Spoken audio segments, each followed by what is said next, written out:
नमस्कार दोस्तों, हमारे चैनल में आप सभी का स्वागत है।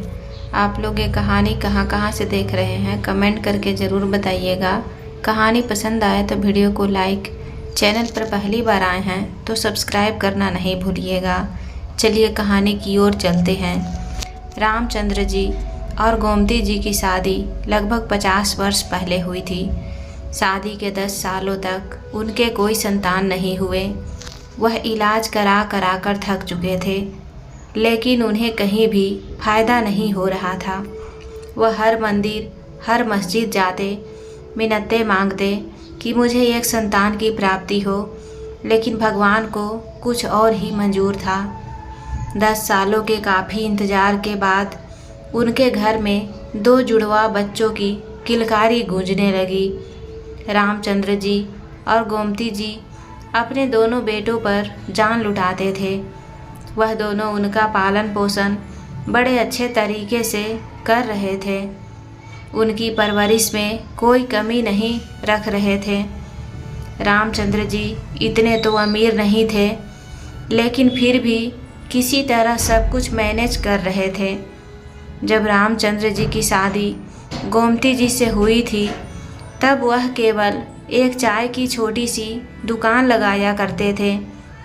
लेकिन जब से उनके घर में बेटों का जन्म हुआ, तब से वह अपना कारोबार आगे बढ़ाने के लिए जी जान लगा रहे थे, क्योंकि पहले उन्हें जीने की ज़्यादा उत्सुकता नहीं थी।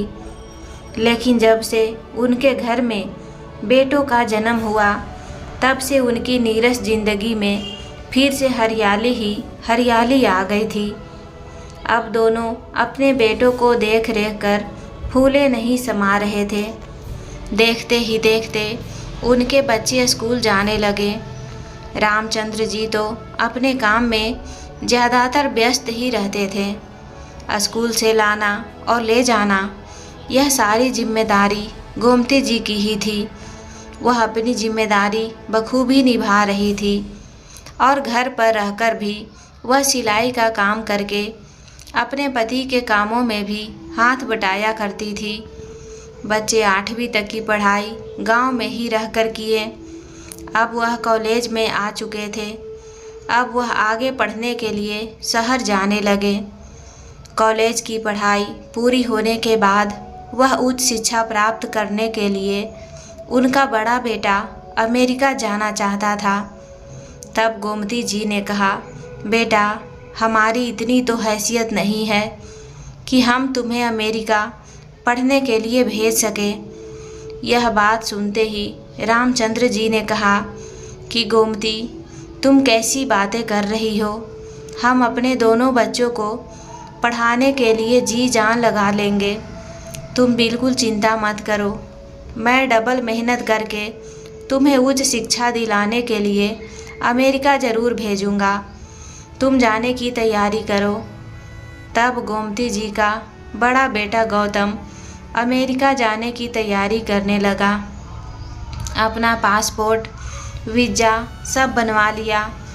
रामचंद्र जी ने अपने ज़मीन का एक छोटा सा टुकड़ा बेचकर पैसों का इंतज़ाम किया और अपने बेटे को पैसे देते हुए कहा, बेटा, वहाँ जा रहे हो तो कामयाब होकर ही लौटना।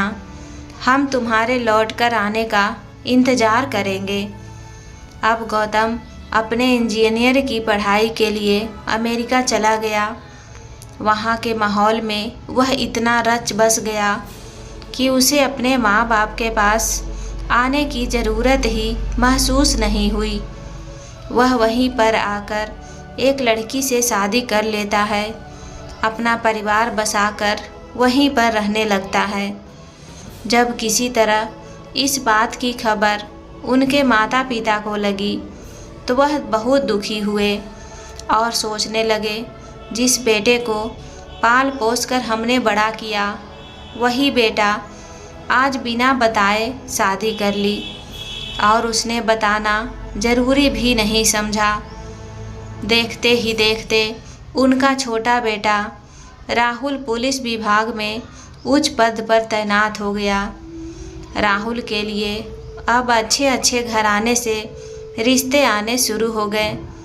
गोमती जी और रामचंद्र जी को पैसों का लालच तो बिल्कुल नहीं था, इसीलिए वह यह चाहते थे कि उनकी बहू पढ़ी लिखी, सुशील, संस्कारी हो। उन्हें दहेज मिले या ना मिले, लेकिन बहू अच्छी होनी चाहिए। इसी बात को ध्यान में रखते हुए उन्होंने अपने कुछ रिश्तेदारों से बात की। उसमें से एक रिश्तेदार ने एक लड़की के बारे में बताया। वह लड़की नर्सिंग का कोर्स किए हुए थी। गोमती जी और रामचंद्र जी ने राहुल को उस लड़की को दिखाए। राहुल को भी वह लड़की पसंद आई और शादी तय हो गई। कुछ ही महीने में उनकी शादी का दिन भी आ गया और वह दोनों अपने बेटा और बहू की शादी को देखकर काफ़ी खुश थे। उस शादी में उनका बड़ा बेटा गौतम और उनकी बहू भी आए हुए थे। राहुल और रागिनी की शादी होने के 2 दिन बाद ही उनका बड़ा बेटा और बहू फिर वापस लौट गए। गोमती जी और रामचंद्र जी ने उन्हें रुकने तक नहीं कहा। अब दोनों अपनी नई बहू रागिनी के साथ हंसी खुशी जीवन बिता रहे थे। लगभग 1 साल तक तो रागिनी ने उन्हें बहुत मान सम्मान दिया, लेकिन धीरे धीरे वह उनसे थोड़ा कटी कटी सी रहने लगी, क्योंकि उसकी पोस्टिंग दूसरे शहर में हुई थी। इसी कारण कभी कभी वह आ भी नहीं पाता था। जब छुट्टियां होती थी तभी आता था। इसी बात का फ़ायदा उठाते हुए बहू उन पर अत्याचार किया करती थी। अब तो रागिनी उन्हें उनके मन का खाने को भी नहीं देती थी। कहती थी कि आप उल्टा सीधा खाएंगे तो आपकी तबीयत खराब हो जाएगी। एक दिन की बात थी जब रामचंद्र जी और रागिनी जी की शादी की 50वीं सालगिरह थी और उनकी बहू मार्केट गई हुई थी कुछ लाने के लिए। तब रामचंद्र जी गोमती जी से कहते हैं, अरे सुनती हो भाग्यवान, आज हमारे विवाह के 50वीं सालगिरह है। अंग्रेजी में क्या कहते हैं इसे? Marriage anniversary. तो गोमती जी बताइए कैसे मनाना है यह दिन। रामचंद्र जी ने बड़े प्यार से अपनी पत्नी गोमती की आंखों में देखते हुए कहते हैं, भाग्यवान कुछ तो शर्म करो, अब तो हमारी उम्र हो चुकी है। अगर अब सालगिरह मनाएंगे तो सब लोग हंसेंगे हम पर। चलो छोड़ो, लेकिन एक बात बताओ, हमारी शादी को इतने साल बीत गए, तुमने मुझसे कभी कुछ नहीं मांगा। आज के खास मौके पर मैं जानना चाहता हूँ, तुम्हारी कोई इच्छा अधूरी रह गई हो तो बताओ। मैं अपनी बुढ़ापा के लिए कुछ पैसे बचा कर रखे हैं। मैं पूरी कोशिश करूँगा कि अपने आखिरी समय से पहले अपनी पत्नी की हर ख्वाहिश पूरी कर सकूं। कैसी बातें करते हैं आप। अपनी शादी की सालगिरह के शुभ दिन पर भी कोई ऐसी बातों को अपने मुंह से निकालता है क्या? मुझे कुछ नहीं चाहिए आपसे। गोमती जी मुंह फुलाकर, रामचंद्र जी इस ओर बैठे थे, उसके दूसरी ओर मुंह करके बैठ गई। तभी रामचंद्र जी अपने पुराने अंदाज में गोमती जी को थोड़ा प्यार से मनाते हैं। गोमती जी इस समय आपका गुस्सा थूक देती है और बोलती है, चलिए आज के खास मौके पर मैं आपके लिए आपके पसंद का हलवा बनाती हूँ, अभी लेकर आती हूँ। तुरंत रसोई में गई और एक प्लेट में हलवा लेकर आई और कहने लगी कि हमारी शादी की सालगिरह के शुभ दिन पर हम सबसे पहले हलवा खाकर अपना शुभ दिन मनाएंगे। कितने साल हो चुके हैं हमारी शादी को और हमारा साथ अब तक बना हुआ है और मैं चाहती हूँ कि मरते दम तक यह साथ बना रहे और आपसे पहले मैं भगवान के पास जाऊँ। गोमती जी और रामचंद्र जी हलवा खाते खाते एक दूसरे के साथ मीठी मीठी बातें कर रहे थे और दोनों एक दूसरे को बधाई देते हुए मुस्कुरा रहे थे। तभी अचानक उनकी बहू रागिनी घर पहुंच गई और यह सारा नज़ारा देखने लगी और अपने सास ससुर को मुस्कुराते हुए देखकर उसके शरीर में जैसे आग लग रही थी। गुस्से से भागती हुई आई और बोली, जरा सी देर के लिए बाहर क्या चली गई? आप लोगों की तो मनमर्जी शुरू हो गई।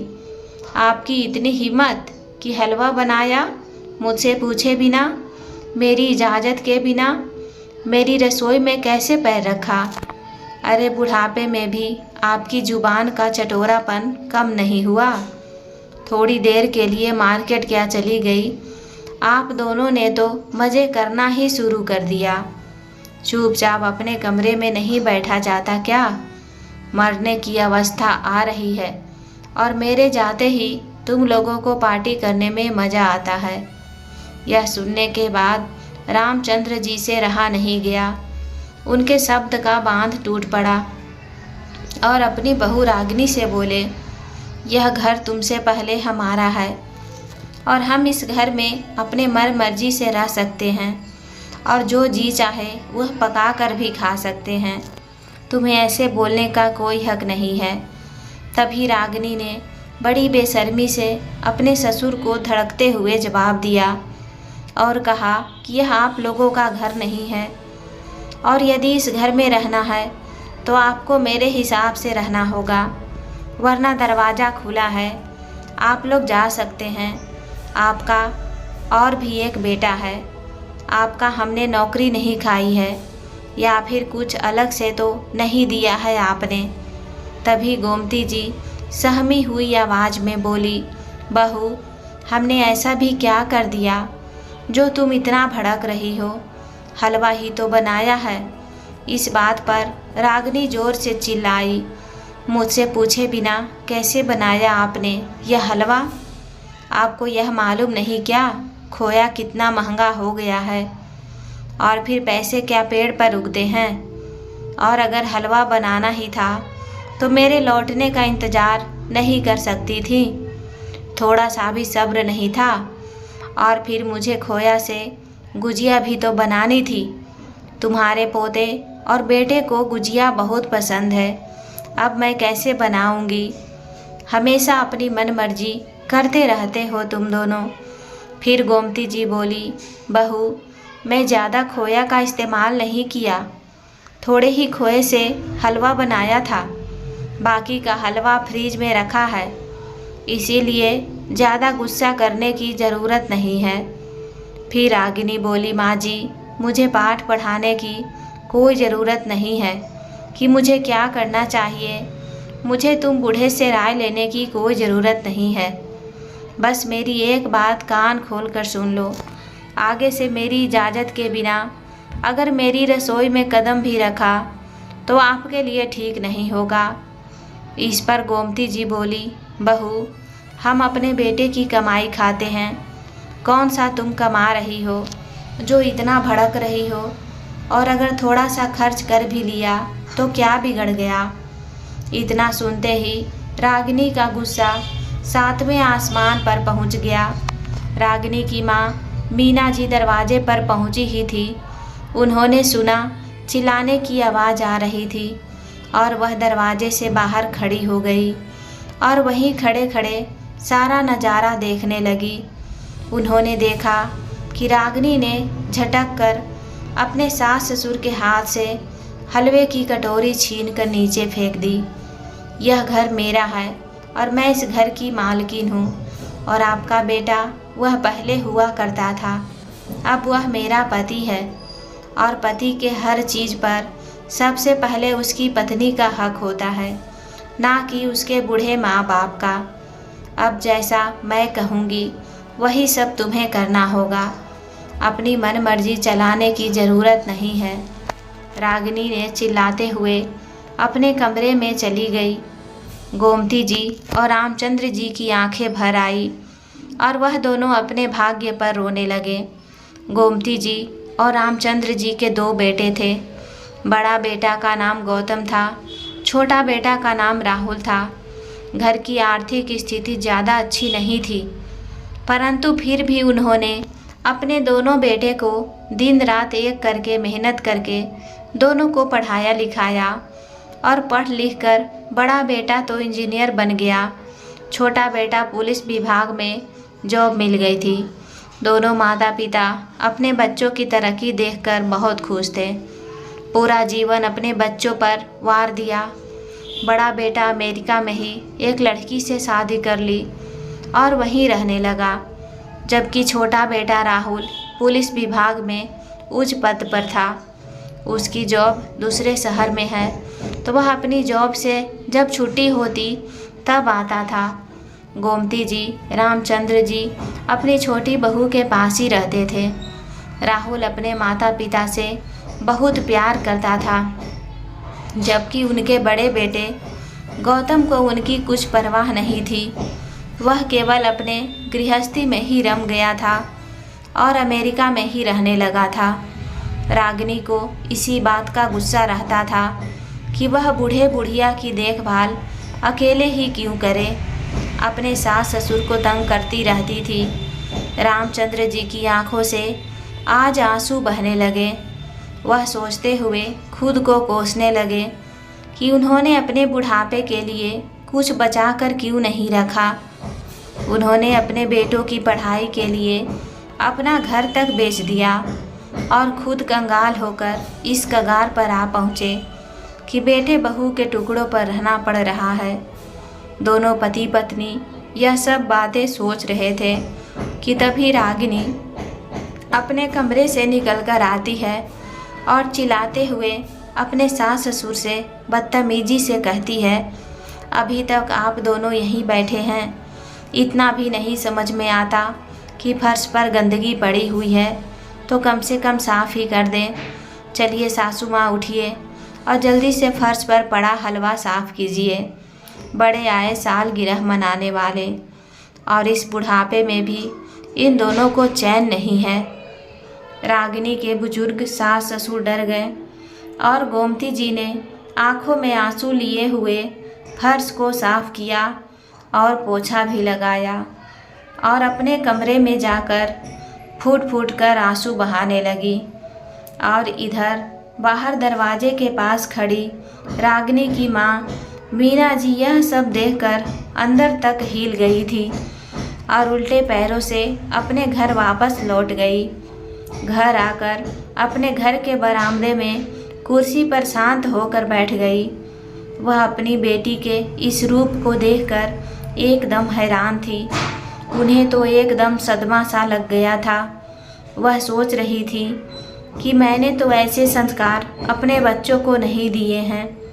इतना चिंतित देखकर उनकी बहू पूछने लगी, क्या हुआ माँ जी, आप तो दीदी के ससुराल गई थी ना, वह ठीक तो है ना, कुछ हुआ है क्या? यह बात सुनकर मीना जी का बेटा प्रमोद भी वहाँ आ गया और बोला, माँ क्या बात हो गई, आप परेशान क्यों हैं? तभी मीना जी ने रूंधे गले से बोली, बेटा तुम दोनों को ही अच्छी शिक्षा और अच्छे संस्कार दिए थे, परंतु न जाने फिर रागिनी ने हमारे संस्कारों को क्यों शर्मिंदा कर दिया। हमारा परवरिश में तो कोई कमी नहीं थी, फिर क्यों हम उसे इंसानियत का पाठ पढ़ा न सके। ऐसा कहते कहते बेचारी मीना जी की आंखें भर आई। साथियों, माँ बाप को अपनी बेटी पर बहुत अभिमान होता है और भी चाहते हैं कि उनकी बेटी जहाँ भी जाए हमेशा उनका सर ऊंचा रखे, उनके संस्कारों को शर्मिंदा ना करे। परंतु यदि उन्हें माता पिता को अपनी बेटी की यह हरकतें देखने को मिलती है तो उन्हें कितना दुख होता है, यह केवल वही जानते हैं। आज वही सब मीना जी पर बीत रहा था। वह बहुत दुखी थी। अंदर ही अंदर अपनी बेटी का व्यवहार उनके दिल को दुखी कर रहा था। मीना जी ने अपने बेटे बहू से कहा कि आज जब मैं रागिनी के घर पहुंची तो रागिनी अपने सास ससुर के साथ जानवरों से भी बुरा बर्ताव कर रही थी। यह सुनकर प्रमोद गुस्से में आया और बोला, माँ आपने उससे कुछ कहा कि नहीं? आपको उसे डांटना चाहिए था, उसे समझाना चाहिए था। इस पर मीना जी बोली, बेटा मुझे कुछ समझ नहीं आ रहा था। वह इस तरह से व्यवहार कर रही थी कि मुझे उसी अपनी बेटी कहते हुए भी शर्म आ रही थी। मेरी हिम्मत तक ना हुई कि उसके पास जाऊं। उसके सास ससुर इतने भले इंसान हैं, मैं उनके सामने अपना चेहरा कैसे दिखाती, उनसे नज़रें कैसे मिलाती। तभी वापस लौट आई। यह बात सुनकर तो मुझे लगता है कि हमें रागिनी से अपना रिश्ता ख़त्म कर लेना चाहिए। अपनी माँ के मुंह से यह शब्द सुनकर प्रमोद हैरान रह गया। तभी रेनू अपनी सासू माँ को समझाते हुए कहने लगी, नहीं माँ जी, आप ऐसा कैसे सोच सकते हैं। आखिर वह आपकी बेटी है, और अगर औलाद अपने रास्ते से भटक जाते हैं तो उसे सही रास्ते पर लेकर आना माँ बाप का काम होता है। रिश्ता तोड़ने से किसी के व्यवहार में बदलाव नहीं आता। तभी मीना जी कहने लगी, आज मैं बहुत ही लाचार महसूस कर रही हूँ। मैं और तुम्हारे पिताजी ने अपनी बेटी रागिनी को दुनिया की सारी खुशियाँ दी, सब कुछ दिया, लेकिन उसे अच्छा इंसान तक नहीं बना सके। तभी रेनू ने अपनी सासू माँ को संभाला और कहा, माँ जी यह सब छोड़िए, यह बात टूटने का नहीं है, आपको खुद को संभालना होगा। कुछ दिनों बाद प्रमोद का बर्थडे आ रहा है और दीदी यहाँ पर आएगी। आगे मैं सब संभाल लूँगी। मैं जानती हूँ कि आगे क्या करना है, आप चिंता मत कीजिए। अपनी बहू की उम्मीद भरी बातें सुनकर मीना जी को बहुत अच्छा लगा। उन्हें कुछ राहत महसूस हुई तो वह बोली, ठीक है बहू, मैं जानती हूँ कि तुम सब कुछ संभाल लोगी। मुझे तुम पर पूरा विश्वास है। अपने पति के बर्थडे से पहले ही सारा प्लान बना लिया। रागिनी हमेशा की तरह अपने भाई के बर्थडे तैयारी में जुट गई और अपने भाई के लिए गिफ्ट खरीद के ले आई। अपने मायके जाने के बारे में सोच सोचकर वह मन ही मन बहुत खुश थी। बर्थडे के दिन पहले ही वह खुशी खुशी मायके पहुंच गई। आते ही अपने भाई और भाभी से मिली। उसकी नज़रें अपनी माँ को ढूंढ रही थी, लेकिन माँ कहीं नज़र नहीं आ रही थी। रेनू ने कहा, दीदी आप बैठो, मैं आपके खाने के लिए कुछ लेकर आती हूँ। फिर रागिनी बोली, नहीं भाभी, कोई ज़रूरत नहीं है, आप यह बताइए कि माँ कहाँ है। रागिनी की बातें सुनकर रेनू ने बड़ी ही बेरुखी से कहा, अरे होगी यहीं कहीं, मुझे क्या मालूम, मैं कोई उनके आगे पीछे थोड़ी ना घूमती रहती हूँ। मुझे घर के और भी काम करने होते हैं। अपनी भाभी की बात सुनकर रागिनी हैरान रह गई। तभी प्रमोद बोला, अरे रागिनी तुम आ गई, तुम कैसी हो और जीजा जी कैसे हैं, वह तो ठीक है ना। अगले हफ्ते आएंगे, लेकिन माँ कहीं नज़र नहीं आ रही है, कहाँ है। रागिनी ने फिर से वही प्रश्न किया। परेशान होकर रागिनी खुद ही चारपाई से उठकर चारों तरफ घर में आवाज़ लगाती हुई अपनी माँ को ढूंढने लगती है। माँ, माँ कहाँ हैं आप, देखो आपकी रागिनी बेटी आई है। रागिनी का अपनी माँ से बहुत लगाव था, परंतु मीना जी कुछ नहीं बोली। तभी रागिनी की नज़र लैट्रिन के पास गई। उसने देखा कि उसकी माँ की हालत बहुत ख़राब है और वह लैट्रिन के बाहर पड़ी है। वह दौड़कर उनके पास चली गई। माँ, आपको यह क्या हो गया, आप ऐसी हालत में यहाँ क्यों पड़ी हैं। तभी रागिनी ने अपने भाई भाभी को आवाज़ लगाई और बोली, तुम लोगों ने मेरी माँ को यहाँ क्यों रखा है। रागिनी रोते हुए पूछने लगी। इस पर रेनू ने जवाब दिया, अरे दीदी आप इस बुढ़िया को छोड़ो, हर वक्त चटर पटर मांगती रहती है, इसीलिए पेट खराब हो गया है और कल से पूरे कमरे में बदबू आ रही है। इस बुढ़िया ने परेशान करके रखा है, अब बार बार बिस्तर गंदा नहीं करेगी, इसीलिए लैट्रिन के पास रख दिया है, अब ज़्यादा परेशानी नहीं होगी। अपनी भाभी की बातें सुनकर रागिनी ने गुस्से से कहा, लेकिन भाभी, अगर माँ ने अपनी पसंद का कुछ खा भी लिया तो क्या हो गया? बुढ़ापे में खाने का मन नहीं करता क्या? आप इन्हें दवा दे देती। रागिनी ने अपनी माँ को उठाकर सहारा देते हुए उनके कमरे में ले जाती है, परंतु उसकी भाभी रेनू उन्हें बिस्तर पर से नीचे उतार देती है और फर्श पर लिटा देती है, यह कहते हुए कि बिस्तर गंदा हो जाएगा। रागिनी अपने भाई भाभी से कहती है, आप दोनों तो ऐसे ना थे, आप दोनों को हो का गया है। फिर रेनू ने कहा, दीदी आप हमारे मामले में ना ही बोले तो ठीक है, यह अब आपका घर नहीं है, आप इस घर की मेहमान हैं और मैं इस घर की मालकिन हूँ। तभी रागिनी गुस्से में बोली, भाभी आपकी हिम्मत कैसे हुई मुझे मेहमान कहने की? मैं इस घर की बेटी हूँ और मेरा भी इस घर पर हक है। आखिर तुम लोगों को क्या हो गया है? तुम लोग एक इंसान होकर दूसरे इंसान के साथ इतना बुरा व्यवहार कैसे कर सकते हो? अरे कम से कम बुढ़ापे में उनकी उम्र का तो लिहाज करो। और भाई तुम भी अपनी पत्नी का साथ दे रहे हो। यह मेरी माँ के साथ कितना बुरा व्यवहार कर रही है, कितने बुरे तरीके से पेश आ रही है और आपको कोई फर्क ही नहीं पड़ता है। आप भी अपनी पत्नी के गुलाम हो गए हो। और भाभी आप अगर इस घर की मालकिन हो तो इस घर मेरी माँ के बेटे का भी है। आप यह सब कैसे भूल गए? तभी अपनी बेटी की बातों को सुनकर मीना जी को बहुत गुस्सा आया। उसी समय उठकर बैठ गई और अपनी बेटी के गाल पर एक जोरदार चाटा मार दिया। यह सब देखकर रागिनी के पैरों तले जमीन ही खिसक गई। लाल हुए अपनी गाल पर हाथ रखकर रागिनी गुस्से से खड़ी हो गई। यह सब क्या है माँ? तभी मीना जी गुस्से में बोली, तुम चुप ही रहो रागिनी, तुम्हारे मुंह से ऐसी बातें शोभा नहीं देता। अब हैरान तो ऐसे होकर खड़ी हो जैसे तुम्हें कुछ मालूम ही नहीं।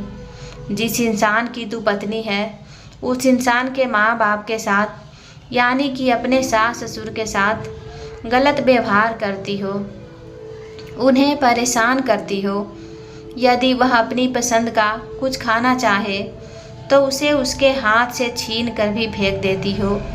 उनसे इतनी ऊंची आवाज़ में बात करती हो, उन्हें तंग करती हो, खाने पीने के लिए भी तड़पा देती हो। उनके साथ ऐसा व्यवहार करने से पहले तुझे यह सब बातें याद नहीं आई? बात सुनकर रागिनी हैरान रह गई और बोली, आपको यह सब बातें कैसे मालूम है? जब तुम अपने सास ससुर की फटकार लगा रही थी, मैं दरवाजे के बाहर खड़ी हुई सब कुछ सुन रही थी। मैं तो उस दिन ही तुमसे सारे रिश्ते नाते तोड़ना चाहती थी, परंतु तुम्हारी भाभी ने मुझे समझाया तो मैं समझ गई और मैं तुमसे रिश्ता नहीं तोड़ा। यह सुनकर रागिनी वहीं पर बैठ गई और सोच में पड़ गई थी। मीना जी बोली, रागिनी हमने तो तुम्हारे सारे शौक़ पूरे किए थे, तुम्हें अच्छे संस्कार दिए थे और जिस आदमी की तू पत्नी है उसी के माँ बाप का तिरस्कार कर रही है। जिस आदमी के पैसों से तू ऐश करती है उसी के जन्मदाता को डांटती है, फटकारती है, उनकी बेइज्जती करती है। क्या मैं और तेरे पिता ने तुझे यही संस्कार दिए थे? जरा सोच, तेरे स्वर्गवासी पिता जब तुझे ऐसा व्यवहार करते देखे होंगे तो उनकी आत्मा को क्या शांति मिलती होगी। अगर तेरे पति को तेरे किए गए व्यवहार के बारे में पता चलेगा, उस पर क्या बीतेगी? क्या उसे अच्छा लगेगा कि तू उसके बूढ़े माँ बाप को इतना दुख देती है? क्या वह तुझे कभी माफ़ कर पाएगा? अरे वह तो तेरे साथ अपना रिश्ता ही ख़त्म कर देगा। क्या आज से पहले कभी तूने अपनी भाभी को मेरा तिरस्कार करते हुए देखा है? देखा है ना कि तुम्हारी भाभी मेरा कितना सम्मान करती है, मुझे भगवान की तरह पूजती है, कितनी संस्कारी है वह, दिन रात मेरी सेवा करती है और आज तक उसने कभी ऊंची आवाज़ में मुझसे बात नहीं की। हर समय मम्मी जी करती रहती है। और बेटी तुम ऐसे कैसे बन गई? कब से तुम इतनी खुदगर्ज हो गई? इतना सुनते ही रागिनी अपनी माँ से माफ़ी मांगने लगी। माँ, मुझसे बहुत बड़ी गलती हो गई। माँ, मैं सोच रही थी कि मेरा रिश्ता केवल मेरे पति के साथ है और मेरे सास ससुर तो दोनों के हिस्से में आने चाहिए, लेकिन जेठ जी उन्हें मेरे पास छोड़कर चले गए और मुझे गुस्सा आता था कि मैं अकेले ही उन्हें क्यों रखूं। अब तो दोनों का बराबर है। इस पर रागिनी की माँ मीना जी उसे समझाते हुए कहती है कि बेटी, उनकी करनी तो उनके साथ है, लेकिन तेरी करनी तेरे साथ है। अगर वह तेरे सास ससुर को नहीं रखना चाहते तो वह उनकी गलती है, परंतु तुम क्यों पाप की भागीदारी बन रही हो? अगर तुम भी ऐसा करोगी तो उनमें और तुझ में फ़र्क क्या रह जाएगा? तू ही सोच बेटा। रागिनी अपनी माँ और अपने भाई भाभी से माफ़ी मांगती है। उसे आज अपनी गलती का एहसास हो जाता है और वापस अपने ससुराल आ जाती है। आते ही वह अपने सास ससुर को पैरों में गिर जाती है और रोती हुई कहती है, पिताजी, आप मुझे माफ़ कर दीजिए। मैं आप दोनों के साथ बहुत बुरा व्यवहार किया है। मैंने आपको कभी नहीं समझा। मुझे माफ़ कर दीजिए। आइंदा मैं ऐसा व्यवहार कभी नहीं करूँगी। रागिनी के सास ससुर उसे माफ़ कर देते हैं और कहते हैं, बहू, तुम्हें मालूम है कि माँ बाप को बुढ़ापे में सबसे ज़्यादा उनके बच्चों की ज़रूरत होती है। हमें तुमसे कुछ नहीं चाहिए, बस हमें तो इतना ही कहते हैं कि हमारे साथ प्यार से बोल बतिया लिया कर। हमारे लिए वही सबसे बड़ी बात है। यह बात सुनकर रागिनी आंसू पोंछते हुए कहने लगी, मैं प्यार से बात करना ही नहीं, मैं आपको प्यार से खाना भी खिलाऊंगी। ऐसा कहते हुए वह तुरंत रसोई घर में चली जाती है और झटपट पे स्वादिष्ट हलवा बना कर ले आती है और कहती है, लीजिए माँ जी, पिताजी, आप दोनों आज मेरे हाथों से हलवा खाइए। यह सब देखकर गोमती जी और रामचंद्र जी की आंखों में आंसू आ जाते हैं। वह अपनी बहू को बहुत आशीर्वाद देते हैं। अब रागिनी अपने सास ससुर के साथ एक बेटी से भी ज़्यादा प्यार करती है और उनका ख्याल रखती है। अगर रागिनी की माँ के जैसी हर लड़की की माँ हो तो किसी की बहू अपने सास ससुर के साथ गलत बर्ताव नहीं करेगी। तो दोस्तों, इस कहानी के बारे में आपका क्या कहना है और यह कहानी आपको कैसी लगी कमेंट में ज़रूर बताएं। कहानी को पूरा देखने और सुनने के लिए दिल से धन्यवाद। मिलती हूँ एक नई कहानी के साथ। अपना ख्याल रखें। Bye bye.